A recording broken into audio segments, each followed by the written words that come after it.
ब्रादरान मिल्लत इस्लामी अस्सलामु अलैकुम व रहमतुल्लाहि व बरकातुहू। अल्हम्दुलिल्लाहि व कफ़ा व सलामुन अला हबीबिहिल मुस्तफ़ा अम्मा बअद फ़अऊज़ु बिल्लाहि मिनश शैतानिर रजीम बिस्मिल्लाहिर रहमानिर रहीम वलन तर्दा अन्कल यहूद वलन नसारा हत्ता तत्तबिअ मिल्लतहुम इला आखिर हाज़िहिल आया। सदक़ल्लाहु मौलानाल अज़ीम। बारगाह रिसालत में आप सल्लल्लाहु अलैहि वसल्लम में दुरूद पाक का हदिया पेश करें। अल्लाहुम्मा सल्लि अला सय्यिदिना व मौलाना मुहम्मद मअदनिल जूद वल करम व आलिहि व अस्हाबिहिल किराम व इब्निहिल करीम व बारिक व सल्लिम सलातन दाइमतन सरमदन अबदा। कुरान अज़ीम में अल्लाह ताला यूं इरशाद फरमाता है, यहूद और नसारा तुमसे हरगिज राजी नहीं। और कुरान ने जो कहा है वो हक है। यहूदी और ईसाई तुमसे कभी भी राजी नहीं हो सकते हत्ता तत्तबिअ मिल्लतहुम, जब तक कि तुम उनके दीन में दाखिल ना हो जाओ। कुछ लोग दूसरों की रजा के लिए, दूसरों की खुशी हासिल करने के लिए अपने आप को बदल लेते हैं, लेकिन आप क्या समझते हो कि तुम्हारी जी हुजूरी करने से कोई कौम राजी हो जाएगी? कुरान कहता है वो राजी नहीं। आज के इन हालात पर मैं आपसे एक बात कहना चाहता हूँ। अल्लाह तबारक व तआला ने कुरान अजीम में जो फरमाया वो हमारे लिए बहुत बेहतरीन गाइडलाइंस हैं। उसको सामने रख करके ही अपनी जिंदगी के फैसले लेने चाहिए। हालात जो पूरी दुनिया के चल रहे हैं, मुसलसल आप देखते होंगे, वक्त की सुपर पावर कहलाने वाला अमेरिका किस तरह बार बार धोखा देता है वो सबको पता है। सुबह एक स्टेटमेंट है, शाम में एक स्टेटमेंट है, जो बोला उस पर कोई कायम नहीं, और उनको बोलने वाली भी दुनिया खामोश है। क्योंकि बड़े लोग जुर्म करते हैं तो लगता है ये फैशन है, और छोटा आदमी थोड़ा सा फिसल भी जाए तो बहुत बड़ा गुनाह लगता है। बड़ी ताकतें जो कुछ करती हैं दुनिया उसको फैशन समझती है। वो अगर नंगे नाचे तो फैशन है, और अगर वो बगैर कपड़े के भी आए तो फैशन है। वजह ये है कि वो बड़े लोग हैं, पैसे वाले लोग। हमारे एक साथी थे, वो कहते थे कि बड़े घर में, पीर साहब के घर में कोई पागल बच्चा भी पैदा हो तो उसको मजजूब कहते हैं, राल टपक रही हो, कुछ भी हो, क्योंकि बड़े घर का है। और छोटे घर का बच्चा थोड़ा इधर उधर फिसल भी जाए तो कहते हैं पागल हो गया है। तो ये दुनिया का मिजाज बना हुआ है। बड़ी ताकतों के असर पर लोग खामोश रहते हैं। आज आपके सामने मैं यही अर्ज करना चाहता हूँ कि दुनिया की ताकतें अवाम पर बहुत असर करती हैं, बहुत ज्यादा असर करती हैं। आप ये सोचते होंगे जब इलेक्शन आते हैं, फैसले होते हैं, अरे उससे हमारा क्या लेना देना, हम राजनीति में नहीं है, हम पॉलिटिक्स में नहीं है, हम सियासत में नहीं है। आप ये समझ करके बैठते होंगे, लेकिन मेरे अजीजों, हमारी जिंदगी पर सबसे ज्यादा असर करने वाली कोई चीज है तो वो सियासत है, वो पॉलिटिक्स है। आप चाहो या ना चाहो इस खेल का आप हिस्सा बनी जाओगे। कल को जो ताकत इलेक्टेड होकर बैठती है, अरे मियाँ वो हमारे जिंदगियों के रोजमर्रे के फैसले लिया करती है। आप समझ करके चलो। बहुत सारे लोग कहते हैं मौलाना को क्या जरूरत है सियासत पे बात करने की। मियाँ हम भी तो दुनिया का ही हिस्सा हैं, और हम भी तो जिस जगह जी रहे हैं वहां तो सियासत ही है। कल को फैसला कायम कर लिया जाएगा कि आपको सुबह इतने बजे उठना है, इतने बजे सोना है, पार्लियामेंट में फैसला हो चुका है, तो हमारी जिंदगी पर असर करेगा कि नहीं करेगा? जो कुछ भी है, आप ताजिर हैं, छोटे से बिजनेस करने वाले हैं, पार्लियामेंट में बैठ करके कोई भी बिल पास हो गया कि 1 लाख रुपए की आमदनी तुम्हारी हो रही है तो तुम्हें इतना टैक्स देना होगा, इतना फला देना होगा, तुम्हारे बिजनेस पर असर होगा कि नहीं? तुम छोटे ही आदमी हो, लेकिन सियासत का असर पूरे कौम के ऊपर हमेशा हुआ करता है। आप हिस्सा नहीं हैं, आप इलेक्शन लड़ते भी नहीं हैं, वोट देते भी नहीं हैं, दूर रहते हैं। लेकिन मैं आपको बताता हूँ, आपका बच्चा होगा, आप स्कूल भेजेंगे कि नहीं भेजेंगे? स्कूल की एजुकेशन पूरी कौन बनाता है? पार्लियामेंट बैठ करके बताता है। एक एजुकेशन बोर्ड होगा पार्लियामेंट के जरिए से, और उस एजुकेशन बोर्ड यानी एजुकेशन मिनिस्टर भी तो होता है, उसके अंडर में पूरे मुल्क के अंदर क्या सिलेबस चलना चाहिए ये सब डिसाइड होगा। तो जो वो डिसाइड करेंगे वही आपके बच्चे को पढ़ाना पड़ेगा। तो सियासत का असर आया कि नहीं आया? आप हजार दूर भागते हो, लेकिन आपको कभी किसी से कोई भी मसला हो गया, कोई तकरार हो गई, चले कुछ मसले ऐसे पेश आए, केस हो गए, कहाँ जाएंगे आप? अदालत में जाएंगे। आपको कोर्ट में जाना है। अदालत के पूरे जो आईन बने हुए हैं, कानून बने हैं, वो सियासत के असर में ही बने हुए हैं। आप इससे दूर नहीं जा सकते। मैं ये सारी तमहीद इसलिए अर्ज कर रहा हूं कि दुनिया में जो भी ताकत पर बैठता है उसका असर अवाम पर होता है।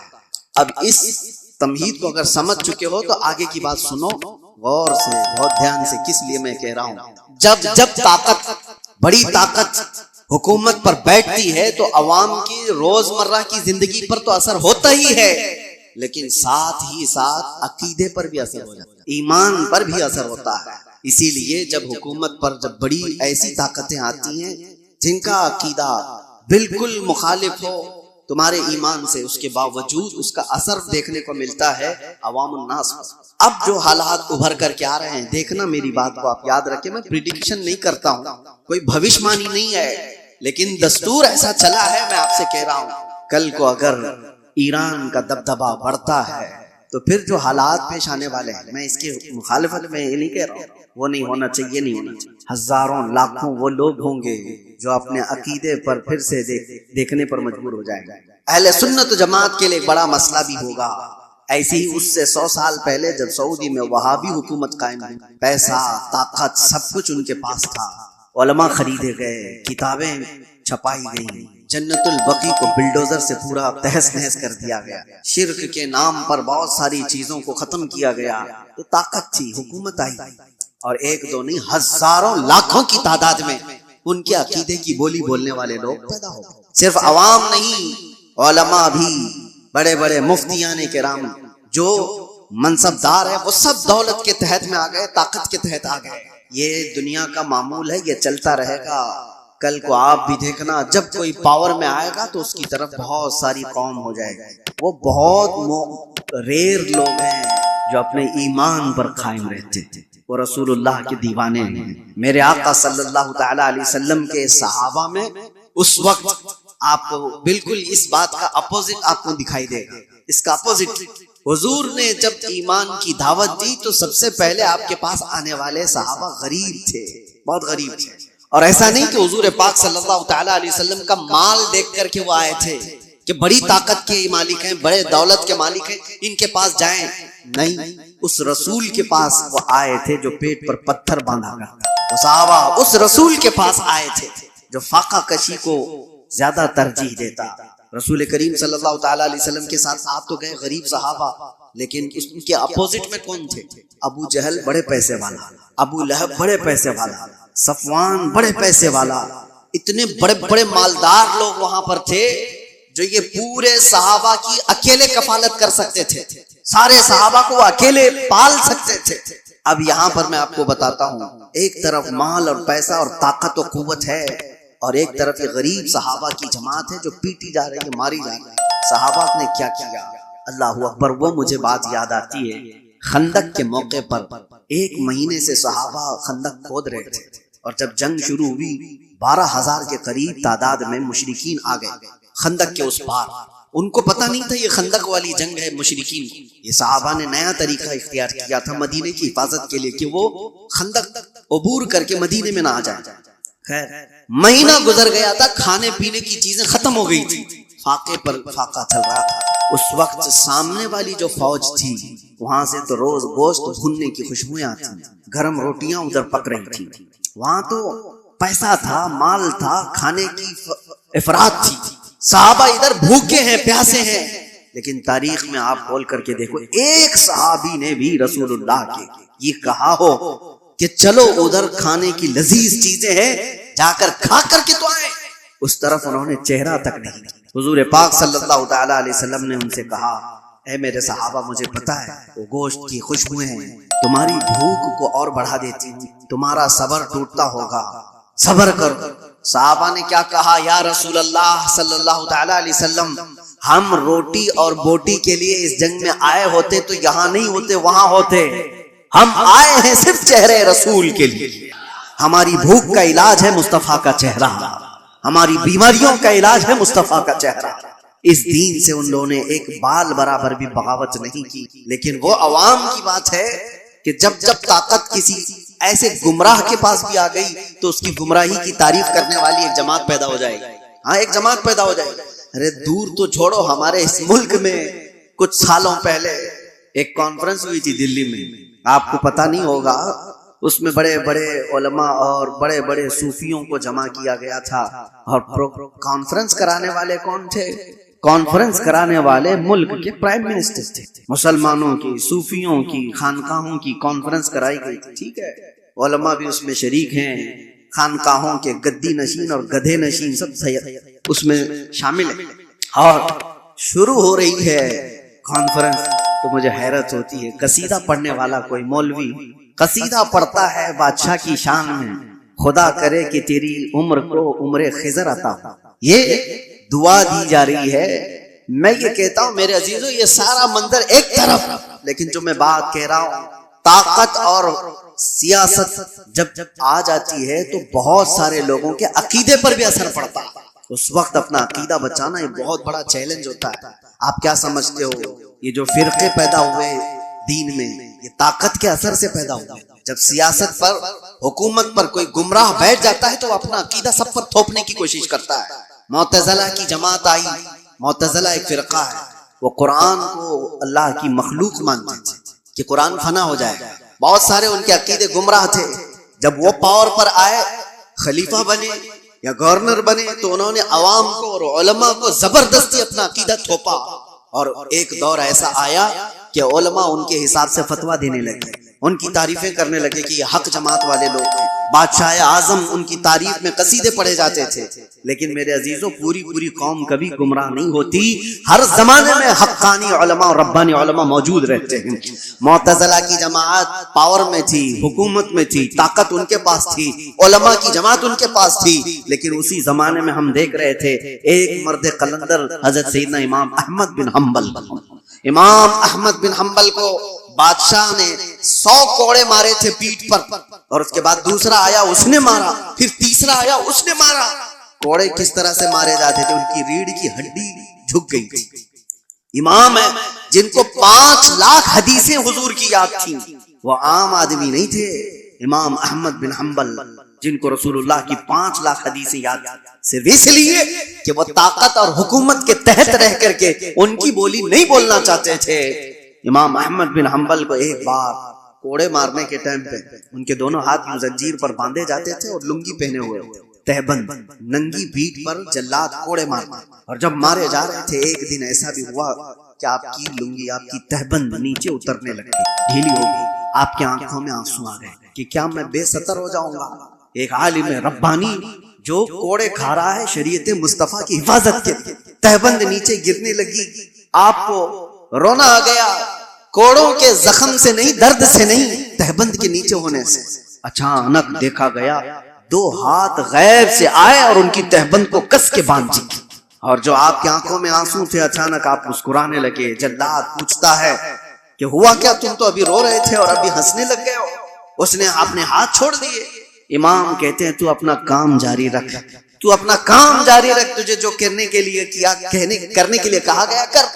इसलिए कि मैं जिसके लिए कोड़े खा रहा हूं वो हाथ मेरे पास आ चुकी है। मेरे अजीजों, आज के बाद आपके साथ भी ये चीज आने वाली है, पावर और हुकूमत। इसलिए कि पिछले आप 10 साल पीछे जाएंगे तो एक जमात थी जो बार बार तबलीग कर करके तुमसे कहती थी मक्का में ऐसा है, मदीने में ऐसे है, आप क्यों यहाँ अलग करते हो। मक्का और मदीने में पावर, हुकूमत जिसके हाथ में है, वो चाहते हैं कि पूरा का पूरा अपना अकीदा पूरी दुनिया पर थोपे। ऐसा नहीं होगा। पूरी दुनिया पर वही रंग गालिब आएगा जो मेरे मुस्तफा ने पैदा किया। तुम्हारा रंग नहीं गालिब आएगा। तुम्हारी ताकत जब तक रहेगी, तुम्हारा पैसा जब तक रहेगा, भिखारी तुम्हारे मुरीद हो सकते हैं, ईमान वाले लोग नहीं हो सकते।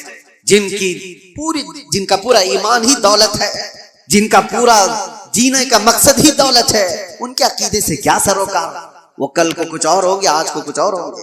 ये आपके लिए मैं पहले से बता रहा हूं, आने वाले दौर में अगर कोई और बदअकीदगी फैलती है तो मेरे अजीजों, आज से ही अपने गठरियां बांध लो। तेरी गठरी ताकी है और तूने नींद निकाली। इसलिए सुन्नियों, तुम्हारे लिए चैलेंज है, तुम्हारे लिए चैलेंज है। आपको पता है एक वक्त ऐसा भी आया था कि करामता एक फिरका आया जिसने हजरे अस्वद भी चुरा लिया था खाने का बस, और वो लेके बहरीन चले गए थे हजरे अस्वद। उनकी भी हुकूमत आई है मक्का और मदीने में। यजीद का दौर आया, उसकी भी हुकूमत आई है मक्का और मदीने में। मक्का और मदीने में हुकूमत का आ जाना ये हक होने की दलील नहीं होती। अल्लाह के नबी सल्लल्लाहु अलैहि वसल्लम ने ये फरमाया, हदीस है, बसा औकात अल्लाह ताला फासिक और फाजिर से भी अपने दीन का काम लेता है। उसके दीन का काम किसी फासिक और फाजिर से भी होता है। तो आपके लिए वो मेयार नहीं, मेयार रसूलुल्लाह की मोहब्बत है, मेयार हुजूर अकरम सल्लल्लाहु अलैहि वसल्लम की शरीयत है। अगर कभी कोई ऐसे ढकोसले लोग आए जैसे यहाँ बादशाहों के दौर में भी ऐसी चीजें आई है। हिंदुस्तान पर जब मुसलमान बादशाह आए और कई बादशाहों ने दीन को अव्वल प्रायोरिटी रखा, और कुछ तो बेदीन थे, कुछ उनका लेना देना ही नहीं था। कुछ वो थे जो दीन बदलने पर तुले हुए थे। जैसे अकबर का नाम आता है, अकबर बादशाह के मुतालिक सुना होगा आपने, जलालुद्दीन अकबर उसको कहा जाता था। इसकी हुकूमत लंबे समय तक चलने वाली है, तकरीबन 48 साल तक शायद हुकूमत किया। और जब आदमी को नशा चढ़ जाता है हुकूमत का, या 5 साल में ही चढ़ने लगता है, वो तो 48 साल का था। और ये तो इलेक्शन से आने वाले हैं, उनके हाथ तो इलेक्शन भी नहीं था, तो नशा तो और ज्यादा होगा। एक दौर ऐसा आया कि उसके आसपास के चमचों ने कहा कि ये दीन इस्लाम पुराना हो गया, 1000 साल हो गए, अब एक नया दीन होना चाहिए, आपके हिसाब से आप बनाओ। कहा तुम लोग बनाओ, सारे लोग मिल करके। तो वहां के फुजला खार जो थे वो सब तैयार हो गए, पैसे लेंगे और बनाएंगे। एक नया दीन बनाया गया। नया दीन क्या था? अजान की जगह सीप बजाई जाए। अजाने नहीं, सबको एक करना है, सारे लोग एक ही जगह पर इबादत करेंगे, और मस्जिद भी होगी और मिंबर पर मंदिर भी होगी, वहां पर मूर्ति भी रखी जाएगी और मस्जिद में नमाज भी होगी। ये दीन इलाही इसका नाम रखा गया। और हद ये है मेरे अजीजों, जो बात मैं कह रहा हूँ, ताकत और सियासत का असर अवाम पर बहुत होता है। हजारों और लाखों की तादाद में लोग उसके दीन को मानने भी लग गए, शुरुआत हो गई। कितने मौलवी भी शुरू हो गए कि हाँ एक मॉडर्निज्म है, नयापन है, होना चाहिए, बादशाह ने कहा है तो सही है। लेकिन हमें ये बात कह रहा हूँ, हर जमाने में गुमराह पूरे नहीं होते। हक्कानी उलमा हर जमाने में अल्लाह ताला रखता है। एक मर्द कलंदर अहमद फारूकी सर हिंदी मुजद्दिद अल-फसानी खड़े, और उन्होंने उसकी तरदीद की, और जगह जगह आपने अपने बयानों से इनकार किया कि दीन इलाही नहीं होगा, दीन मुस्तफा ही होगा। तुमने नाम रखा है दीन इलाही, ये अल्लाह का दीन नहीं है, ये बादशाह का बनाया हुआ दीन है। दीन वही है अल्लाह का जो मेरे नबी लेकर के आए थे। और उस दीन की खातिर जैसी बादशाह के खिलाफ बोलना आसान है, आसान है। आप इनकी पॉलिसियों के खिलाफ बोलो, अभी देखो उठा लेंगे आपको। हाँ, कहने को दुनिया में डेमोक्रेसी है, आजादी है, बोलने की आजादी, freedom of speech, freedom of expression, पता नहीं क्या क्या चीजें हैं, लेकिन वो सिर्फ और सिर्फ उनके कुत्तों के लिए, उनके पाले हुए कुत्तों के लिए फ्रीडम है पूरा। और तुम कहीं से, अभी देखो मैं कुत्ता ही बोल दूं तो फिर मुश्किल है, उठा लिया जाएगा। नहीं, तुम्हारे लिए नहीं है, वो हमारी तबीयत के, हमारे पाले हुए लोगों के लिए वो जितना चाहे भौंके, क्योंकि हमारे खिलाए हुए कुत्ते हैं, हमारे पाले हुए कुत्ते हैं। ये किसी को काट ले तो भी जायज, किसी पर भौंके तो भी जायज। दुनिया का तकरीबन सिस्टम यही है, सब जगह कहने को डेमोक्रेसी है, आजादी सबके लिए नहीं है। हाँ, अगर इनके आलोचक हो कोई, इनको क्रिटिसाइज करने वाला कोई हो, अरे वो एक जुमला भी बोले तो उसको पकड़ लिया जाए, और डायरेक्ट नहीं पकड़ा जाए तो फिर तुम्हारे टैक्स की इंक्वायरी शुरू हो जाए। माल कहां से आता है, कितना कमाते हो, कौन सा अकाउंट है, ईडी हो, आईटी हो, सब जगह से। बहरहाल दुनिया का ये निजाम है। इन निजामों से न डरते हुए भी अल्लाह के रब्बानी उलमा मौजूद रहते हैं।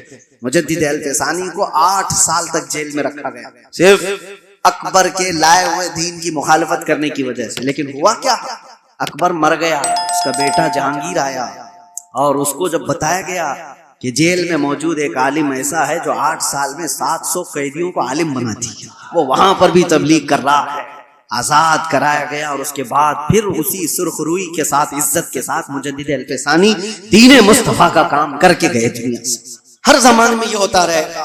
तो मैं ये कह रहा हूं, जब ताकत किसी के पास आती है, ऐसे गुमराह के पास, तो शैतान उसके जरिए से पूरे दीन को खराब करने की कोशिश करता है। और ऐसा ईसाइयों के साथ भी हुआ, यहूदियों के साथ भी हुआ, क्योंकि ईसाई पहले जो थे हक जो उलमा थे, यहूदी भी, अरे वो अल्लाह तबारक व तआला की किताब तौरात के मानने वाले थे, मूसा अलैहिस्सलाम की शरीयत के कायल थे। लेकिन जैसे ही किसी के पास पावर आया, शैतान उसके सर पर सवार हुआ और उसके जरिए से गुमराहियां शुरू की, तो यहूदी उसके पैरोकार उसके तरफ चले गए। ईसाइयों में भी ऐसे ही हुआ। 2 तरीके से शैतान गुमराह करता है, एक सियासत के जरिए से और दूसरे उलमा के जरिए से। और ये दोनों का कॉम्बिनेशन होता है कैसे? सियासत जब पावर में होती है, ताकत हुकूमत, वो खरीदती है कुछ उलमा को, और उनके जरिए से जो कहलाया जाता है वो अवाम पर उसका असर पैदा होता है। हत्ता कि मैं देख रहा था एक इंटरव्यू को, हैरत होती है, आपके पास बहुत सारी चीजें आती हैं, साइंस प्रूवन है, साइंस प्रूवन है। क्या है मतलब? कुछ खाने पीने की चीजें आपके पास आ रही हैं, ये खाओ, ये डाइट बहुत ही उम्दा है और साइंस प्रूवन है। साइंस ने इसका सब सर्च किया है और सारी चीजें इस पर सर्वे हुआ है और बड़े बड़े साइंटिस्ट ने इस पर मोहर लगाई है, तो अवाम उसको हाथों हाथ ले रही है। अरे साइंस प्रूवन है, ये साइंटिफिक एतबार से भी इस हेल्थ के बेनिफिट है। मैं देख रहा था कई साइंसदानों को तो हुकूमत खरीद कर रखी हुई है, बड़े बड़े पैसे वाले लोग इनको खरीद करके रखे हुए हैं। अरे चाहे कुछ भी कचरा हो, तुम कह दो कि मैंने रिसर्च किया है, मैंने सर्वे किया है 1.5 लाख लोगों पर और उसका असर ये आया है, और इसके बदले में तुम जितना पैसा ले लो। साइंसदान को पैसे दिए गए और उसने एक बात कह दी कि ये साइंस प्रूवन है। लाखों की तादाद में लोग हाथों हाथ खरीद रहे हैं। अरे बाजार पर भी असर है इनका। तुम्हें कचरा भी खिलाना हो तो कल को ये कह दिया जा सकता है साइंस प्रूवन है, क्योंकि जाहिल है कुछ भी। तो साइंसदानों के जरिए से अगर मार्केट पर काबू पाया जा सकता है तो उलमा के जरिए से क्यों नहीं पाया जाता, जिनकी आस्था लगी हुई है, ताल्लुक लगा हुआ है। तो मेरे अजीजों, आखिरी बात कहता हूं, मुझे ये बात उस वक्त पता चली जब मैं लोगों से राब्ते में नहीं था। आप समझ सकते हो, कुछ ऐसे उलमा के चेहरे सामने आए, अल्लाहू अकबर, जो माहाना तनख्वाह लेते हैं, सिर्फ और सिर्फ बड़ी ताकत के हिसाब से लिखने पर और बोलने पर और कौम की मुखबिरी कर। नामवर लोग हैं, पढ़े लिखे लोग हैं, तनख्वाह मिलती है, बड़े बड़े ताकतों से पैसे लेते हैं, और सामने हमारे चेहरे आए, जमीन के नीचे, पैरों के नीचे से जमीन खसक जाए कि ये तो इतने अच्छे चेहरे दिखे जाते हैं। हाँ, इसीलिए मेरे अजीजों कि इनके कलम से, इनकी जुबान से लोगों पर वही चीज डाली जाए जो हुकूमत चाहती है। आपको पता है इंदिरा गांधी के जमाने में नसबंदी करने का फैसला कर लिया गया था, पॉपुलेशन कंट्रोल करने के लिए, कि मर्दों को भी जो है ना नसबंदी करा दी जाए, यानी इनको बच्चे पैदा होने की सलाहियत खत्म कर दी जाए। लेकिन इसमें मेन मसला आता था मुसलमानों का। मुसलमानों क्या हराम है, नहीं मानेंगे, तो क्या किया जाए? मुसलमान मानेंगे तो किसी हुकूमत की थोड़ी ना मानेंगे। यहाँ जितने भी डॉक्टर इनको बता दें ये फायदे है वो फायदे, तो भी नहीं मानेंगे। एक बड़ा तबका है जो अपने दीन पर कायम है, और दीन को मनवाने के लिए तो उलमा चाहिए। तो सीधे मदरसे गए, बड़े बड़े मदरसों में, और फतवा लिया, वहां से फतवा लिया बड़े बड़े मदरसों से कि हाँ, हुकूमत वक्त के हालात के एतबार से जायज है, बंद करा सकता है आदमी। कई उलमा फतवा दे चुके, लेकिन उसके बाद भी हिंदुस्तान पर असर नहीं हो रहा था, क्योंकि हुकूमत ने देखा था कि इनके ऊपर ज्यादा असर बरेली का है।